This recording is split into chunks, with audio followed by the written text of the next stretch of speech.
Hi, welcome back to my channel. If you're new here, I'm Bree. Today's video, we're going to be doing a monthly wrap up for the month of October. I know it's a little bit late to be doing this, but you know what? I have not filmed a wrap up since I think July was the last one. I wasn't sure if I wanted to keep doing them, but at the same time, I really like talking about all the books I read, and I don't want to have to read them in a vlog, and I don't want to leave them out of reviews. So I do think I like wrap-ups. I've been struggling with videos these past couple months. It's just been making figuring out what I actually like filming a little bit difficult. So I'm gonna try this out, see how it goes. If there's a certain way you like to see wrap-ups or things you would like included in the wrap-up, please let me know, because I do love incorporating things that people actually want to see into videos. So yeah, let me know down below. And also, this is just gonna be for the month of October. But like I said, I've been reading, I just haven't wrapped up things from August, September, and that's it. That's how you count months, isn't it? And so if you want to see those, just let me know down below. I have been adding them to my Goodreads so people can still see my readings, but I haven't widely talked about them. So if you would like a wrap up with those, just let me know and I can do like a recent reads wrap up. I'm very excited because the UPS guy just pulled it over and I'm pretty sure it's my puzzles, and I've been dying for the puzzles. So let's just get into it. I'm not going to go in any particular order. I just am going to talk about them as I pull them off the stack. I read a bit of a mix, but I think a lot of fantasy and horror because it was spooky season, so I was really in the mood for something spookier, and this fantasy also tended to be a bit spookier in nature. So the first one I have is a novella that I was reading for the Literally Dead book club. I like to participate when I can, and so this is The Night Guest by Hildur Kunsdottir, and this is translated from the Icelandic by Mary Robinette Kowal, who wrote The Spareman and other books, and she actually translated this. So this is a short horror that is following a young woman who seemingly can't remember what goes on at night. She wakes up and she's covered in bruises and she feels exhausted, and she's going to doctors, but everything appears normal. And so she's trying to figure out like what is going on with her really, and it gets like creepier as the time goes on.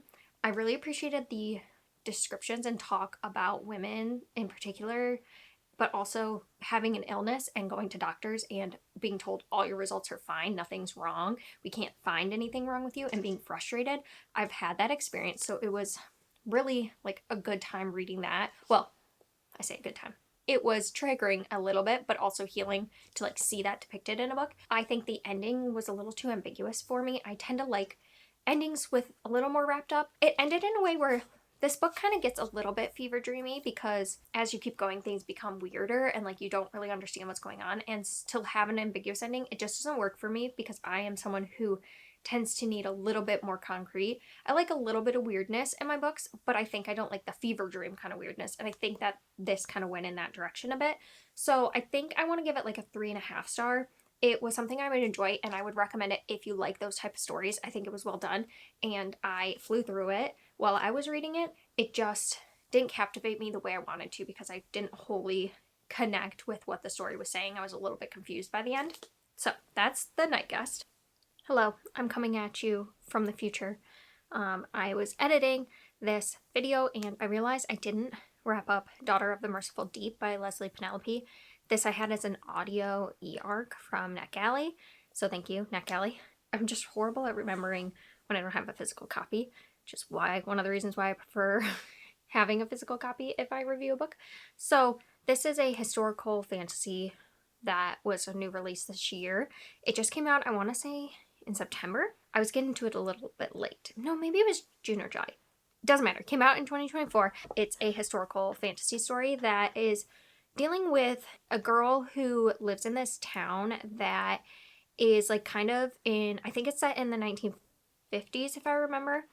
And we have segregation, and we're dealing with this young black girl who has encountered an event with her sister and her sister's boyfriend when she was younger, and what happened during that time. After that, she became mute, and so she communicates through sign language. She is working with this young boy who's also her age. They're best friends, and they start to have some issues with the local white people in like the town adjacent to them, and they are trying to take the town away from everyone and evict everyone. And we also have mermaids, so we have this really cool lore that is based off of the like slave trade and African mythology. So we're following like basically how these like towns were created from like these slaves that went overboard. And I want to say I have another book on my TBR, The Deep by River Solomon, that I think kind of deals with like a similar view of mermaids, and I think that that's going to be really interesting because it was something that I hadn't really read before, and I really liked this one. I think the story is a very insular story. It's kind of like really all it is this girl trying to save her town from being evicted and dealing with the white people who are like really aggressive towards them. And it's really that, and it's about her journey and figuring out what happened to her back then and why she went mute.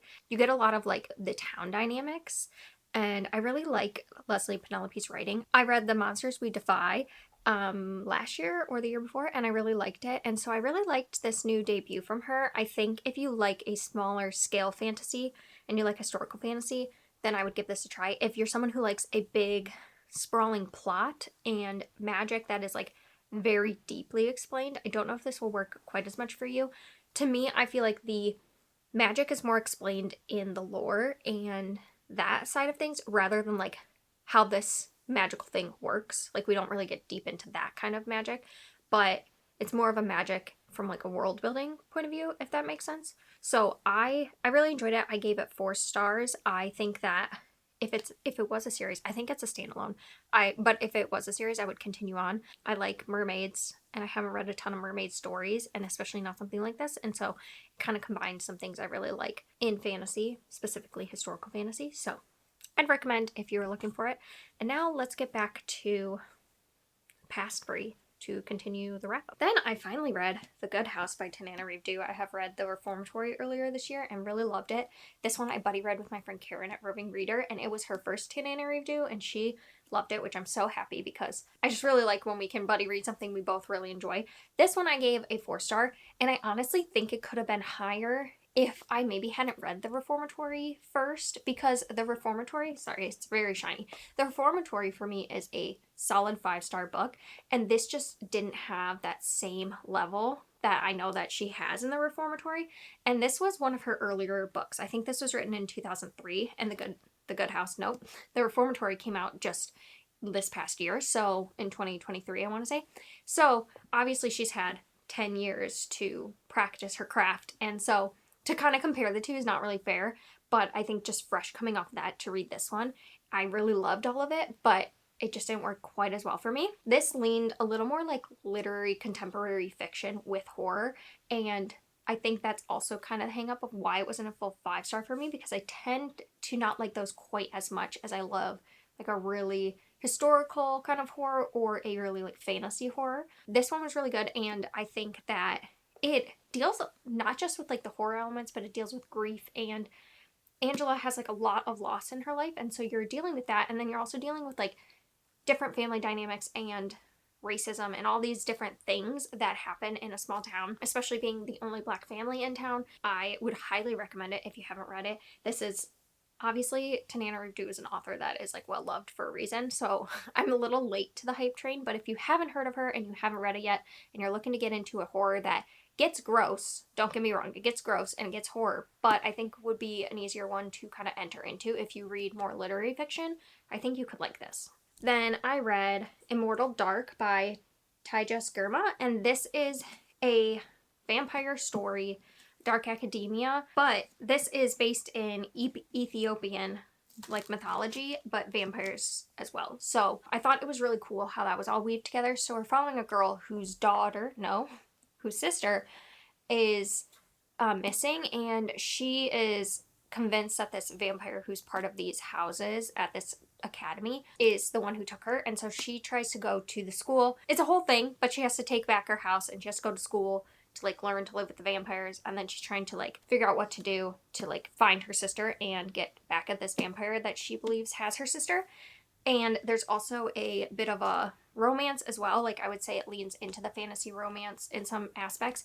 Now this is a YA, or like I don't know if it's classified as YA or new adult, but I did see it on the YA section of the Goodreads Choice Awards, so I think it's YA, and it gets pretty like steamy for a YA, but that's just my opinion. I don't know how everyone else feels about it, but I just felt like it could have been like more of the new adult range. I struggled with this one a bit because I really wanted to love it, but there was something about, I think, YA, magic school, and the angst that I am not a huge fan of anymore. I really, really wanted to love this one because I thought black vampires sounds like a really cool concept and not something we've seen in vampires a lot. And it just didn't quite work for me from the standpoint of like the school magics and like the magic that is used with vampires. It didn't wholly make sense to me, like how these houses work. There's like different things in there, and I don't know if I just was getting confused, but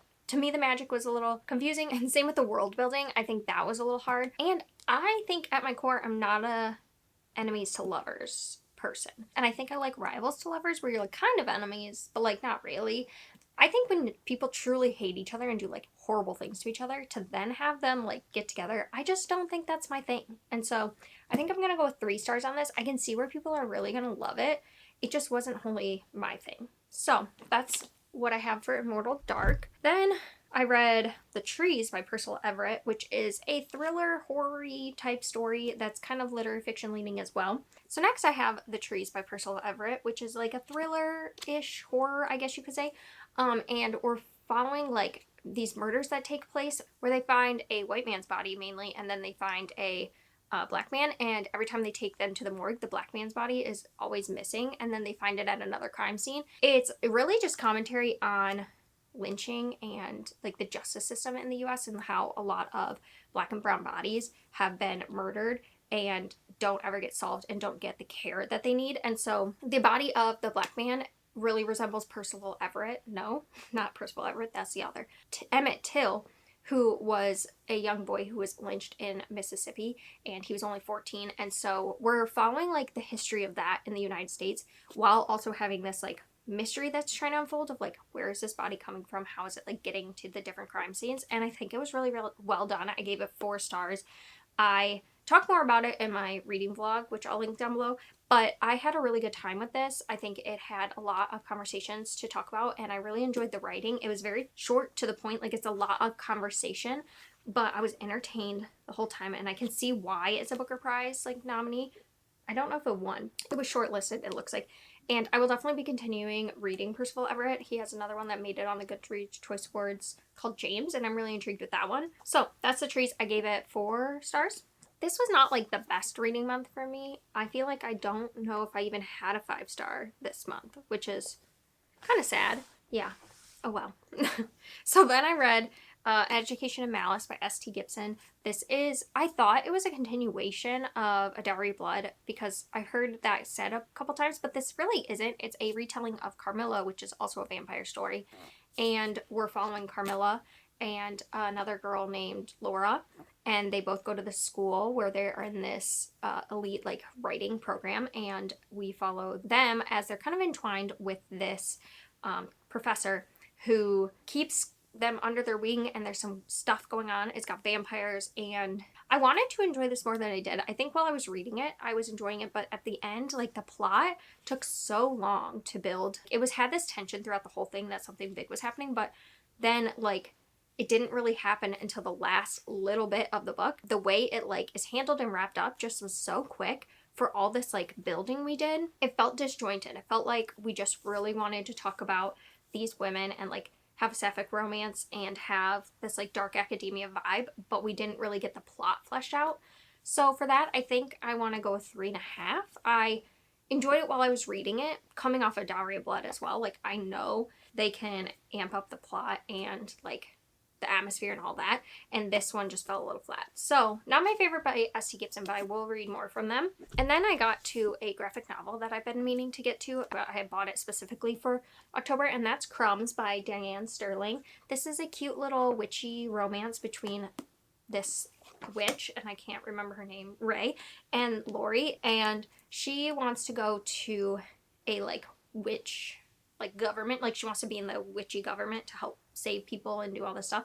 And Lori is just kind of trying to figure out what he wants from life, and their romance is really cute. I think this was a webtoon before, so I don't know if it flowed quite as well as I wanted to. This reads much more like just a YA romance, but make it witchy and make it a graphic novel. So I enjoyed it, but I don't think it's like a favorite, so I think I'm gonna give it 4 stars. I liked what it was doing, and I think if I was a younger reader reading about this for the first time, I think it has a really good depiction of growing up and finding your first love and trying to figure out what you want and who you are within that. Making those decisions you have to make when you're a young person, and finally going off to like the college life, like kind of that age range. So I thought it was a really good depiction of that time of life, and I think if I had read it closer to that, I think it would have impacted me more. So yeah, I really liked what they were doing with this, and now I'm realizing I said Diane Sterling instead of Danny Sterling, and I do that all the time. So it's Danny Sterling, and this is Crumbs, and I gave it 4 stars.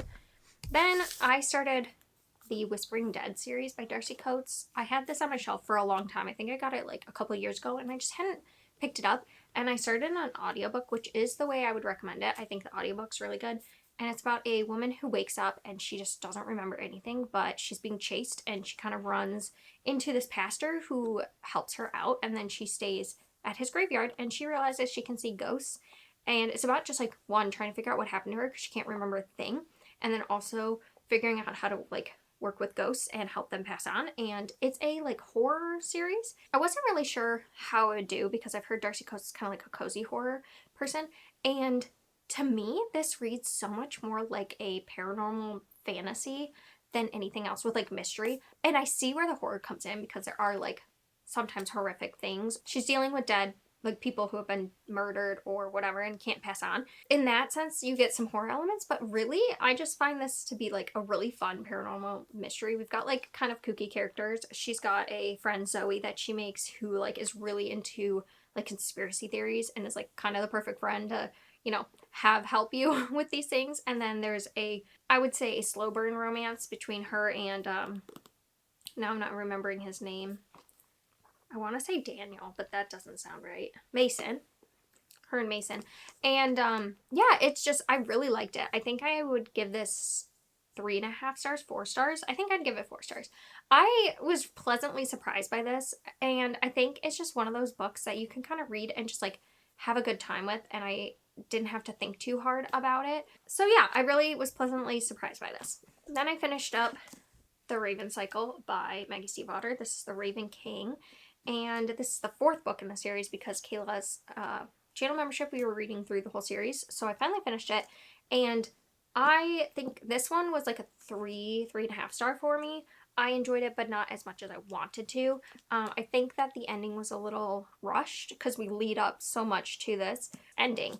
It just wasn't like on par with the rest of the series, but Kayla did say that Maggie Stiefvater was really sick while she was writing this, and so she said that she really struggled with like brain fog and things like that, and so it's not really fair to like judge it in some ways against the rest of the series, but at the same time, like, this is what was published and this is what we have. So it was my favorite ending to a series, and usually I'm not a big ending person. Like, endings don't tend to make or break it for me, but this one just wasn't as good. I think I gave the rest of the series 4 stars, and I think this one feels more like a 3-star book to me.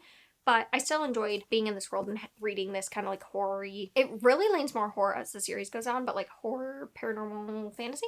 I really enjoyed it. Then I finally caught up in the Sean McGuire series, like just in time because the new one always comes out in January, and then I always wait till like middle, end of the year to read this. This one I really liked. I think I gave it 3.5 stars. No, I think I gave it 4 stars. We're in the school again, and we're following Ancy, who was the character in the last book. And we're kind of wrapping up some things that were in her story that weren't quite resolved, but we're also on like another adventure. And I feel like there's not much I can say about the series, being that this is like the 9th book in the series. I did enjoy it. I think that it gave me what I wanted from it, and I liked what we were exploring. We explore kind of like autonomy, like having the choice to make your own decision. So it's like talking about, should you have all the information so you can make the right decision, or should you be kept in the dark? It deals a lot with that, and I really enjoyed it. I gave it 4 stars, and I would highly recommend this series if you haven't read it. It's a really good series that's kind of fantasy, portal fantasy, but also dealing in a really good way with like trauma, childhood traumas that I think Sean McGuire puts a lot of care into. Then I read Certain Dark Things by Sylvia Moreno Garcia. This is like my 5th or 6th one of her books. This one I liked. I think it's like in the middle of the road of her books for me. I had a good time while reading it. It's a vampire book, and we're following a vampire and a young boy who meets up with her, and then they're on the run from these other vampire clan that are trying to kill her. And there's also a dog that's kind of like a AI dog. Like he's a, I'm losing my words today right now. He's like got like bionic parts. I don't know how else to describe it.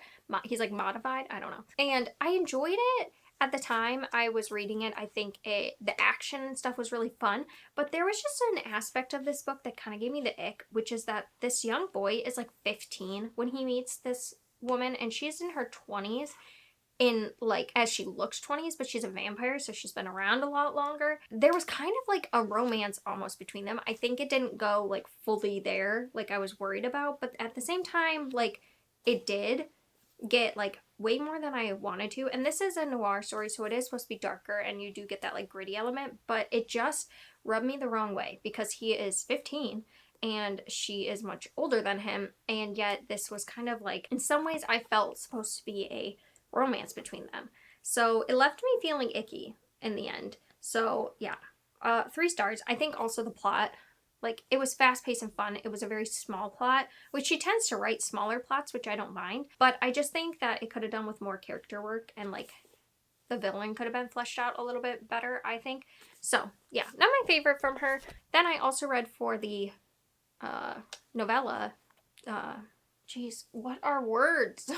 I read this for the novella book club for Kayla's Literally Dead book club, This Graveyard Shift by Emma Rio. This one was a disappointment. I had tried to read If We Were Villains, and I DNF'd it because of the like very purpley prose. It's very like Shakespeare, talks about Shakespeare, and that was never my favorite class in school. I DNF'd it at like 20%. Like, I didn't really get very far into it, and I know people really love it, and I think I could really love the mystery, but I think you also have to have an appreciation for Shakespeare in a way that I just don't. So I thought I'd give this one a try because I really did like Emma Rio's writing. But this one, I feel like she didn't have the time to flesh out what she wanted to flesh out. I don't think a novella was like the perfect length for this. We're following so many characters. Someone described it like Scooby-Doo, and it does feel a little Scooby-Doo-esque. But we're following a bunch of characters who are trying to figure out what's going on in this graveyard because they come to the graveyard all the time to meet, and they see a hole in the ground and they want to figure out what's going on, and some weird things start happening. But I feel like the way this wrapped up and what the actual like bad thing that's happening is was very anticlimactic, and it was, I've seen it done in better ways in other books.